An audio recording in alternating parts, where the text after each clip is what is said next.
दोस्तों, क्या आप लोग प्रोसेसर, मदरबोर्ड एंड रैम का जो कॉम्बिनेशन है उसको लेके कोई कंफ्यूजन में है? मतलब मान लीजिए आप कोई नया पीसी बिल्ड करना चाहते हैं और उसमें कौन सा प्रोसेसर कौन से मदरबोर्ड में लगेगा एंड उस मदरबोर्ड में कौन सा वाला रैम लगाने से आपको अच्छा परफॉर्मेंस मिलेगा, उसको लेके आपका कोई कंफ्यूजन है या फिर कोई टेंशन है। हेलो दोस्तों, मैं देवाशीष। इस वीडियो में मैं आप लोगों का ये जो कन्फ्यूजन्स हैं इनको मैं क्लियर करने के लिए ट्राई करूँगा। और अगर आप इस चैनल में नए हो, सब्सक्राइब कर लो इस चैनल को। नीचे जो रेड कलर का सब्सक्राइब बटन है उसमें क्लिक करके and don't forget to turn on the bell notification also. So without any further delay, let's get started.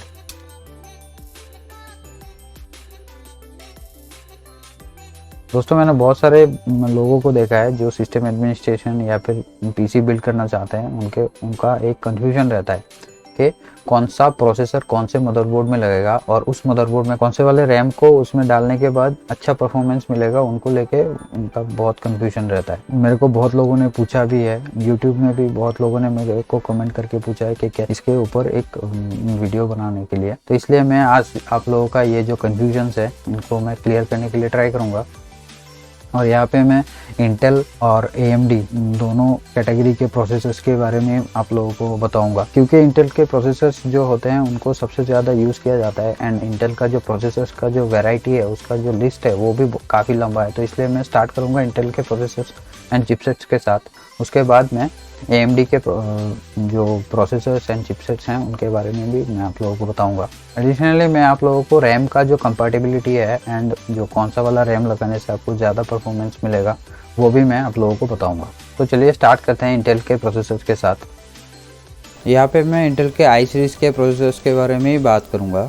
अभी आप अगर कोई इंटेल का प्रोसेसर ख़रीदना चाहते हो या फिर आपके पास कोई इंटेल का प्रोसेसर है तो आप नोटिस करोगे प्रोसेसर के ऊपर लिखा रहता है वो कौन सा प्रोसेसर है, i3 है कि i5 है कि i7 है। उसके साथ और एक नंबर रहता है एंड कुछ अल्फ़ाबेट्स भी रहते हैं। तो ये जो नंबर्स होते हैं और ये जो प्रोसेसर का जो जैसे कि कौन से वेरिएंट का प्रोसेसर है, ये i3 कैटेगरी का है या i5 का है या फिर i7 का है या फिर i9 भी हो सकता है। एंड उसके साथ जो नंबर्स होते हैं उनका जो क्या मीनिंग होता है वो भी मैं आप लोगों को समझाऊंगा। ये देखिए, ये जो इंटेल का प्रोसेसर है ये फर्स्ट जनरेशन का i3 प्रोसेसर है। तो यहाँ पे देखिए i3 उसके साथ एक नंबर भी आ रहा है, ठीक है। तो ये जो नंबर है इसका क्या मतलब है वो मैं आप लोगों को बताता हूँ। और यहाँ पे देखिए ये जो रनिंग सिस्टम है, रनिंग सिस्टम में ये जो प्रोसेसर लगा है इसका भी एक नंबर है। जो प्रोसेसर का वेरिएंट है उसके साथ और एक नंबर भी है। तो इन नंबर्स को आप नोटिस करेंगे तो इनमें तो थोड़ा डिफरेंस है। मतलब जो मैंने पहला जो फिजिकल प्रोसेसर मैंने दिखाया था उसमें क्या हुआ है, उसमें 3 डिजिट का नंबर है और ये जो मैंने कंप्यूटर से जो मैंने निकाला इसमें 4 डिजिट का नंबर है। तो यहाँ पे मैं आप लोगों को इंटेल के फर्स्ट जनरेशन से स्टार्ट करके अभी जो करंट जनरेशन चल रहा है आज के डेट में इंटेल के 11 जनरेशन के जो प्रोसेसर्स हैं वो रिलीज हो चुके हैं। तो मैं फर्स्ट जनरेशन से स्टार्ट करके 11th जनरेशन तक आपको बताऊंगा कौन से प्रोसेसर के साथ कौन सा मदरबोर्ड लगेगा और कौन से मदरबोर्ड के ऊपर कौन सा रैम या फिर कौन से प्रोसेसर के साथ कौन सा रैम बैठेगा, वो भी मैं आप लोगों को क्लियर कर दूंगा। तो जैसे कि मैंने बताया ये जो फिजिकल प्रोसेसर दिखाया था वो फर्स्ट जनरेशन का है। तो फर्स्ट जनरेशन का जो प्रोसेसर्स हैं उनमें क्या होता है, उनमें 3 डिजिट का जनरेशन या फिर जनरेशन इंडिकेटर नंबर रहता है। 3 डिजिट का है, वो आप मान के चल सकते हैं कि वो फर्स्ट जनरेशन का प्रोसेसर है। फर्स्ट जनरेशन के जो प्रोसेसर्स हैं उनका जो सॉकेट है वो सॉकेट है LGA 1156 का। अभी LGA क्या है, अभी देखिए प्रोसेसर और मदरबोर्ड का जो इंटरफेस रहता है, मतलब प्रोसेसर जिस सॉकेट के थ्रू मदरबोर्ड में बैठता है या फिर जिस सॉकेट के ऊपर प्रोसेसर को बिठाया जाता है तो वो अलग अलग टाइप्स के होते हैं। तो जैसे कि 3 मेजर टाइप्स के सॉकेट्स होते हैं और ये जो 3 टाइप के सॉकेट्स होते हैं ये होते हैं LGA होता है, PGA होता है and third one is BGA। तो LGA का मतलब होता है लैंड ग्रिड एरे, ठीक है। वो एक इस टाइप का सॉकेट होगा और प्रोसेसर्स में इस टाइप के कुछ डॉट्स रहते हैं। तो वो जो डॉट्स होते हैं वो सॉकेट्स में जो कनेक्टर्स रहते हैं उन कनेक्टर्स के ऊपर बैठते हैं। उसके बाद लीवर को लॉक करके प्रोसेसर को टाइटली बिठाया जाता है, ठीक है। ये हो गया LGA। उसके बाद PGA मतलब होता है जो प्रोसेसर होता है, प्रोसेसर में इस तरह के पिंस रहते हैं और जो सॉकेट होता है सॉकेट में होल रहता है, उन होल्स में ये प्रोसेसर बैठ जाता है। उसके बाद सिमिलरली जो जैसा लीवर है, लीवर को लॉक करके इसको टाइट कर दिया जाता है ताकि वो मतलब लूज ना रहे। मदरबोर्ड के ऊपर, ठीक है। उसके बाद जो थर्ड टाइप है, थर्ड है वो BGA। BGA मतलब बॉल ग्रिड एरे बोला जाता है उसमें उसको। तो ये उसमें क्या होता है, जो प्रोसेसर होता है, प्रोसेसर के नीचे इस तरह के कुछ छोटे छोटे बॉल टाइप का कनेक्टर रहता है, और ये जो प्रोसेसर होता है, प्रोसेसर को मदरबोर्ड के ऊपर सरफेस माउंटिंग टेक्नोलॉजी के यूज़ करके उसको एकदम सोल्डरिंग करके मदरबोर्ड के ऊपर फिक्स कर दिया जाता है, ठीक है। उसमें कोई सॉकेट नहीं रहता, एकदम फिक्स किया हुआ रहता है मदरबोर्ड के ऊपर। तो मान लीजिए अगर प्रोसेसर ख़राब हो गया या फिर मदरबोर्ड ख़राब हो गया, तो उस कंडीशन में ये जो प्रोसेसर है उसको मदरबोर्ड से अलग करना थोड़ा मुश्किल काम रहता है, ठीक है इसमें। लेकिन ये इसलिए यूज़ किया जाता है कि आज के डेट में जो स्लिम हम लोग जो लैपटॉप देखते हैं, तो उसको स्लिम बनाने के लिए ये टेक्नोलॉजी यूज़ किया जाता है। तो सॉकेट रहता तो वो थोड़ा ठीक हो जाता, इसलिए वो साइज़ को रिड्यूस करने के लिए ये यूज़ किया जाता है। और इसमें मदरबोर्ड और प्रोसेसर के बीच में जो इंटरेक्शन रहता है वो भी थोड़ा फास्ट होता है। तो ये हो गया 3 टाइप के सॉकेट्स, ठीक है।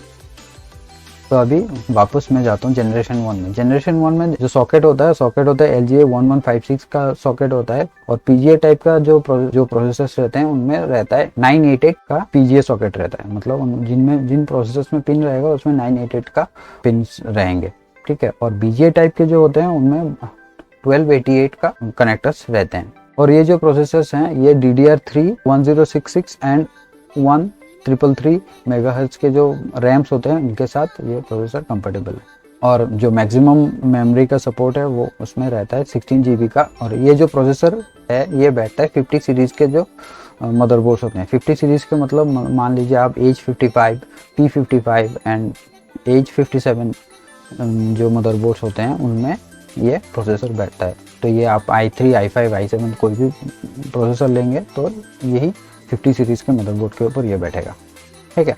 उसके बाद जनरेशन 2 का जो प्रोसेसर आता है, जनरेशन 2 का प्रोसेसर, अभी जनरेशन 1 में जो प्रोसेसर्स थे वो था 45 नैनोमीटर के डाई के ऊपर बना था। अभी जो सेकंड जनरेशन में जो प्रोसेसर्स आए हैं वो 32 नैनोमीटर के डाई के ऊपर बने हैं, और उनका जो जनरेशन इंडिकेटर जो नंबर है वो 4 डिजिट का है। यहाँ से स्टार्ट होता है 4 डिजिट का नंबर, और यहाँ से मतलब सेकंड जनरेशन से आपको ये जो जनरेशन इंडिकेटर नंबर है उसको देख के आपको पता चल जाएगा वो जो प्रोसेसर है वो कौन से जनरेशन का है। ये जो प्रोसेसर होते हैं इनमें जो सॉकेट होता है वो होता है LGA 1155, PGA 988 सेम रहता है। उसके बाद BGA 1023 का सॉकेट आपको मिलता है। और ये सेकंड जनरेशन का जो ये प्रोसेसर्स होते हैं ये कंपेटेबल हैं DDR3 1066 एंड सिमिलरली जो फर्स्ट जनरेशन के जो रैम सपोर्टेड थे वही रैम यहाँ पे भी सपोर्ट करते हैं, ठीक है। लेकिन यहाँ पे जो मैक्सिमम मेमोरी है, मैक्सिमम मेमोरी 32 GB को सपोर्ट करता है। और यहाँ पे ये जो प्रोसेसर्स हैं ये प्रोसेसर्स बैठते हैं 60 एंड 70 सीरीज़ के मदरबोर्ड्स के ऊपर। जैसे कि आप ले सकते हैं H61, उसके बाद H77 को ले सकते हैं आप, और लैपटॉप के लिए HM65 का जो चिपसेट है उसमें ये बैठता है। तो ये हो गया हमारा सेकंड जनरेशन। सेकंड जनरेशन के बाद आया थर्ड जनरेशन। थर्ड जनरेशन में जो प्रोसेसर का जो डाई है वो हो गया 22 नैनोमीटर का, ठीक है। 22 नैनोमीटर, पहले क्या तो 32, अभी हो गया 22। ये नंबर जितना छोटा होता है उतना ही प्रोसेसर एफिशिएंट बनता है। थर्ड जनरेशन के जो प्रोसेसर होते हैं वो उनका सॉकेट और ये सब पूरा सेकेंड जनरेशन के जैसे ही है। मदरबोर्ड भी 60 एंड 70 सीरीज़ के मदरबोर्ड्स के ऊपर ये बैठता है। इसके लिए आप H61, H77 जैसे मैंने बोला। लैपटॉप्स के लिए HM75, HM77, HM76 के चिपसेट्स के ऊपर ये जो प्रोसेसर्स हैं इनको लगाया जा सकता है। नेक्स्ट आ गया जनरेशन 4। तो फोर्थ जनरेशन का जो प्रोसेसर्स होते हैं उनमें जो सॉकेट होता है वो होता है LGA 1150, PGA 946 एंड BGA 1168 का पिन कॉन्फ़िगरेशंस रहते हैं। और यहाँ पे पहले क्या था, पहले सिर्फ DDR3 को सपोर्ट करते थे, अभी DDR3L जो रैम है उसको सपोर्ट करता है फोर्थ जनरेशन के प्रोसेसर्स। तो यहाँ पे जो प्रोसेसर है वो मैक्सिमम 32 GB के मेमोरी को सपोर्ट करता है। कोई प्रोसेसर 16 GB का जो मैक्सिमम मेमोरी है उसको सपोर्ट करता है। और यहाँ पे ये LPDDR3 के रैम को भी सपोर्ट करता है। और ये जो फोर्थ जनरेशन के जो प्रोसेसर्स हैं ये बैठते हैं 80 एंड 90 सीरीज के चिपसेट्स के ऊपर। एग्जांपल ले सकते हैं H81 हो गया, H85 हो गया, H97 हो गया। इन केस ऑफ लैपटॉप्स ये HM87, HM85 इन चिपसेट्स में ये चलता था। उसके बाद आता है हमारा 5th जनरेशन। 5th जनरेशन में इंटेल ने इतना ज़्यादा प्रोसेसर्स को रिलीज नहीं किया। इंटेल ने क्या किया, जो प्रोसेसर का जो डाई है, डाई का साइज को और भी छोटा कर दिया। ठीक है, पहले 22 नैनोमीटर था, उसको अभी छोटा करके 14 नैनोमीटर में रिड्यूस कर दिया। इससे क्या हुआ कि प्रोसेसर का जो एफिशिएंसी है वो और भी ज़्यादा हो गया। तो ये यहाँ पे जो सॉकेट में जो पिंस का काउंट है वो 4th जनरेशन के जैसा ही है, मतलब सेम टू सेम ही है। तो यहाँ पे क्या होता है, सेम 4th जनरेशन के लिए जो चिपसेट चाहिए होते हैं, 5th जनरेशन में भी वही सेम चिपसेट में प्रोसेसर बैठता है। यहाँ पे भी सेम 80 एंड 90 सीरीज के चिपसेट्स में प्रोसेसर बैठते हैं। और यहाँ पे रैम का जो सपोर्ट है, रैम सिमिलरली 32, किसी किसी केस में 16 GB मैक्सिमम मेमोरी को सपोर्ट करता है कोई कोई प्रोसेसर। और यहाँ पे भी LPDDR3 जो रैम है उसका भी सपोर्ट मिलता है। तो ये हो गया 5th जनरेशन। उसके बाद आता है 6th जनरेशन के जो i सीरीज के प्रोसेसर। यहाँ पे प्रोसेसर्स में फिर से मेजर चेंज आया, मतलब यहाँ पे फिर से सॉकेट्स को चेंज किया गया। सॉकेट्स में अभी पहले क्या था, LGA 5th एंड 4th में क्या था, LGA 1150 का सॉकेट था। तो अभी जो 6th जनरेशन के प्रोसेसर्स हैं उसमें वो सॉकेट आ गया है 1151 का सॉकेट, जो डेस्कटॉप में लगता है वो है LGA, मतलब LGA 1151। उसके बाद आ गया BGA 1440 एंड BGA 1356 का जो प्रोसेसर्स हैं, मतलब सॉकेट वाले प्रोसेसर्स आ गए। पिन काउंट चेंज हुआ है तो मतलब फिर से चिपसेट भी चेंज होगा। तो चिपसेट में यहाँ पे 6th जनरेशन के जो प्रोसेसर्स हैं वो बैठते हैं 100 एंड 200 सीरीज के जो मदरबोर्ड्स या फिर चिपसेट्स होते हैं उनमें ये बैठते हैं।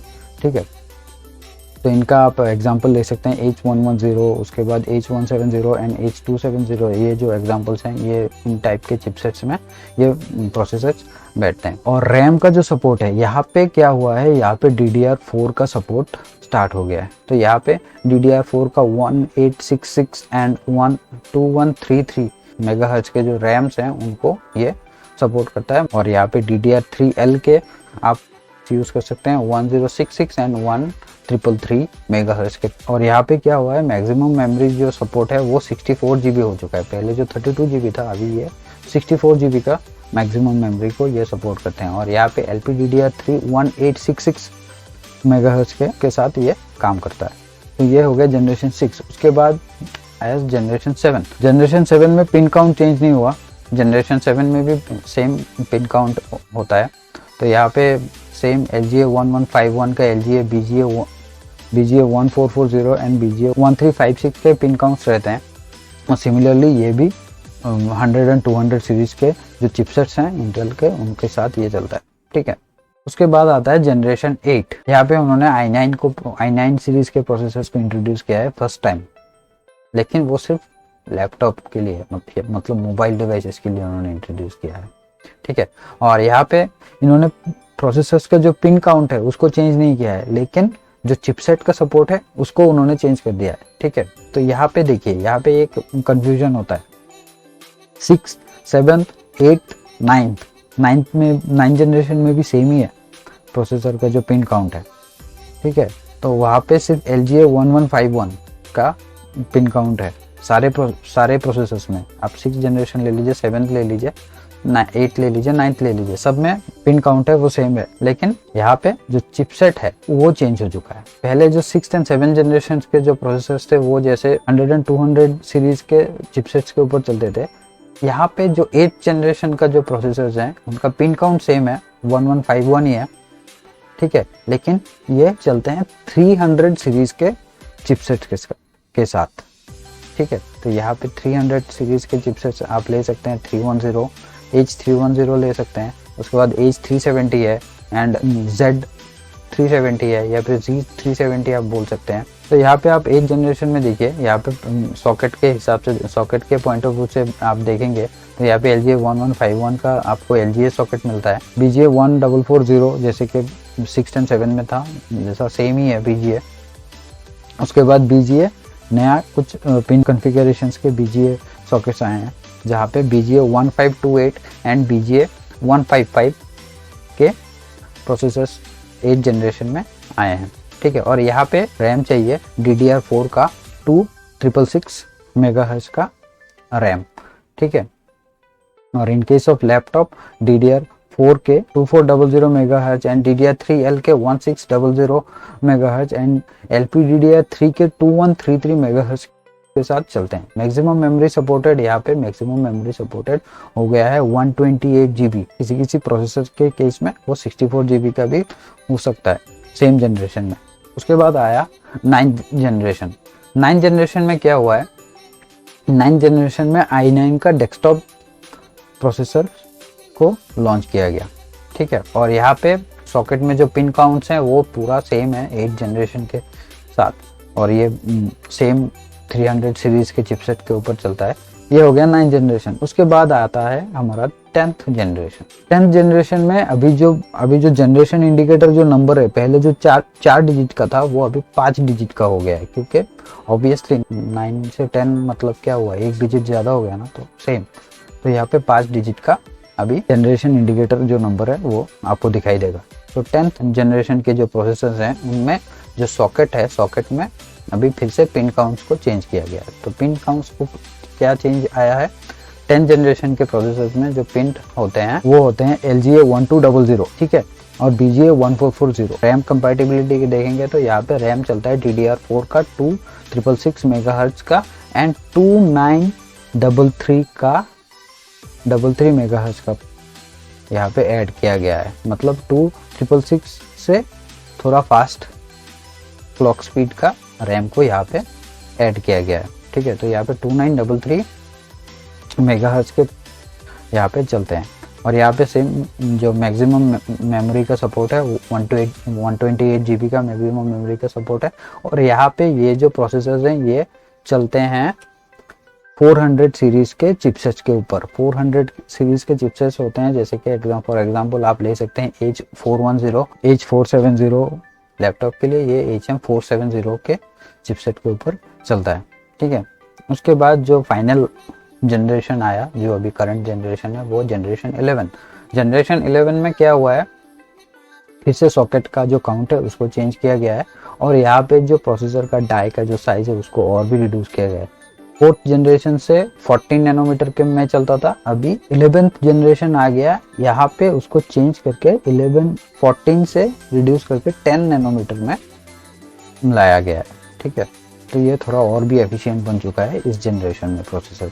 तो यहाँ पे क्या हुआ है, यहाँ पे जो अभी तक एज ऑफ नाउ आज के डेट में जितना सारा प्रोसेसर रिलीज हुआ है वो सारा मोबाइल डिवाइस मतलब लैपटॉप के लिए रिलीज किया गया है। डेस्कटॉप के लिए अभी तक कोई 11 जनरेशन का प्रोसेसर आज तक मतलब आज की डेट तक रिलीज नहीं हुआ है। ओके, तो यहाँ पे क्या हुआ है, यहाँ पे जो सॉकेट आया है, सॉकेट अभी हो गया है BGA 1598 एंड BGA 1449 का सॉकेट आया है। और LGA का अभी तक कोई सॉकेट नहीं दिखा है मुझे, अभी तक इंटेल के कोई वेबसाइट में अभी तक मिला नहीं है वो, ठीक है। मेमोरी इसको ये अभी सपोर्ट करता है DDR4 3200 MHz के रैम के साथ ये चलता है। एंड यहाँ पे अभी LPDDR4 का सपोर्ट आया है। LPDDR4 सोचो 3733 एंड 4267 MHz के रैम के साथ ये चलता है। मैक्सिमम मेमोरी सपोर्टेड 128 GB, ठीक है, बस इतना ही। किसी प्रोसेसर में ये जो 4 डिजिट का जनरेशन इंडिकेटर नंबर होता है उसके साथ एक अल्फ़ाबेट भी रहता है, उस अल्फ़ाबेट का एक मीनिंग रहता है। यहाँ पे मैंने कुछ अल्फ़ाबेट्स का मीनिंग निकाला है, इनको छोड़ के भी और भी है। तो यहाँ पे मैंने इंटेल के प्रोसेसर्स के बारे में आप लोगों को जितना मेरे पास इंफॉर्मेशन था वो मैंने आप लोगों को समझा दिया है। जैसे कि आप लोग ऑलरेडी देख सकते हैं ये वीडियो काफ़ी लंबा बन चुका है, तो इसीलिए AMD प्रोसेसर्स एंड चिपसेट का वीडियो मैं अलग से बनाऊँगा, और उस वीडियो का लिंक आपको ऊपर आई बटन में एंड इस वीडियो के एंड स्क्रीन में आप लोगों को मिल जाएगा। वीडियो का ये वाला पार्ट देख रहे हो तो मुझे लगता है आपको ये वीडियो अच्छा लगा है, और आपको ये वीडियो अगर अच्छा लगा है तो आपको पता है क्या करना है। शेयर कीजिए अपने फ्रेंड्स एंड फैमिली के साथ। इस वीडियो के रिलेटेड और भी वीडियोस यहाँ पे आपके स्क्रीन पे शो हो रहे होंगे, आप उनको भी देख सकते हैं। Thank you for watching this video. मैं आपसे मिलता हूँ नेक्स्ट वीडियो में, तब तक के लिए गुड बाय।